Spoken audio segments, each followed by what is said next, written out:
Welcome to Bite Size SEO News, where I find the top 3 news in digital marketing so you don't have to, where I make news easy to digest and easy to follow. If you want to read the article, links are posted in the show notes below so you never have to worry about FOMO. My name is Rich Ung, your host. Today is November 17th, 2021, episode 12. Coming up, fresh out of the oven are today's top 3 news you definitely don't want to miss. Story 1. Apple makes a new play for small businesses, taking on Google and Microsoft. Story 2. The Microsoft Audience Network now prohibits gambling. Lawsuit, health supplements. Story 3. Freelancers can now offer their services on LinkedIn's new gig marketplace. If you're ready, let's get into it.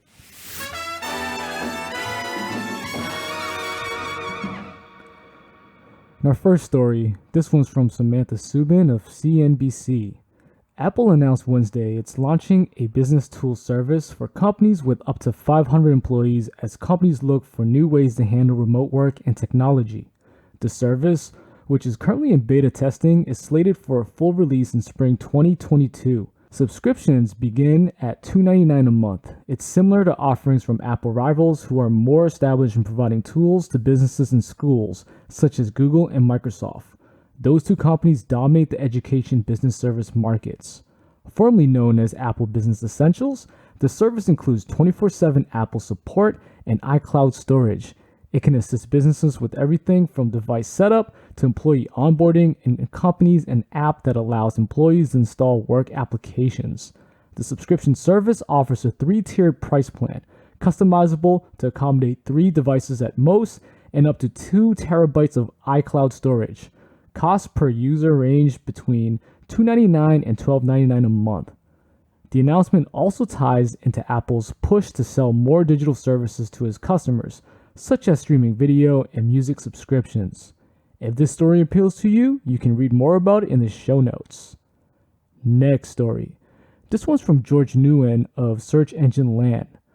Microsoft Audience Network's policies have been updated and no longer allow for advertising lawsuits, end-of-life products and services, health supplements, and vitamins and gambling, the company announced Friday.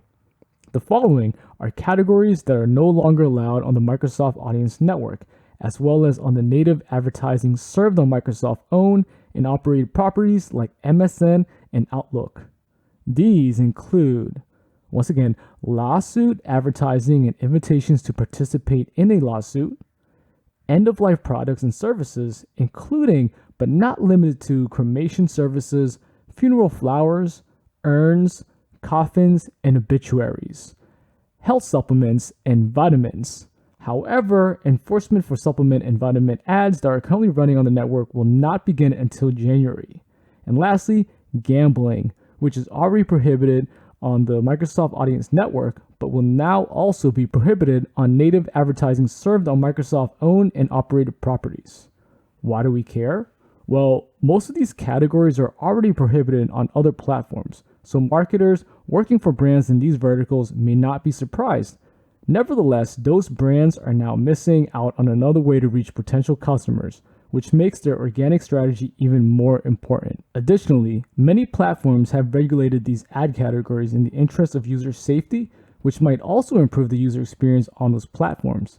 It's only natural that Microsoft would seek to match its ad safety standards and user experience with those of its competitors. Make sure to check out George's article for more information. Our final story for today. This one's also by George Nguyen of Search Engine Land. LinkedIn has now officially launched a marketplace that competes with platforms like Fiverr and Upwork, giving freelance SEO and PPC professionals a new place to market their services. The marketplace is called the LinkedIn Service Marketplace, which first launched as a beta in March, has already attracted 2 million users according to LinkedIn. How it works for service providers? Professionals can set up a service page from their LinkedIn profile.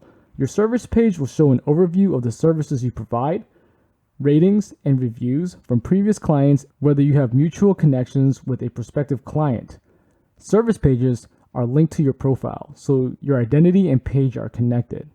The service page also has a dashboard that can be used to manage requests, messages, reviews, and client lists. How does it work for potential clients? Potential clients can search for freelance service providers through LinkedIn's search functionality using the services filter. They can also submit a request for a proposal or message a provider without having to connect with or follow them first. Why do we care? LinkedIn is the leading social media platform for professionals, so its service marketplace might be more likely to attract prospective clients from reputable organizations, which could mean more lucrative opportunities than other gig marketplaces.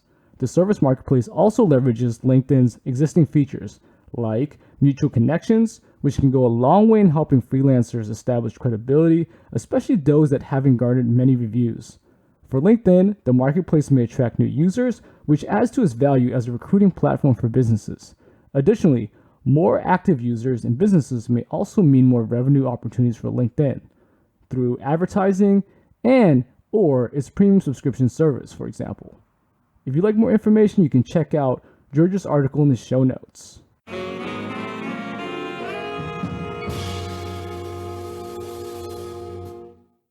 That's it for today's show. We've made it to the end.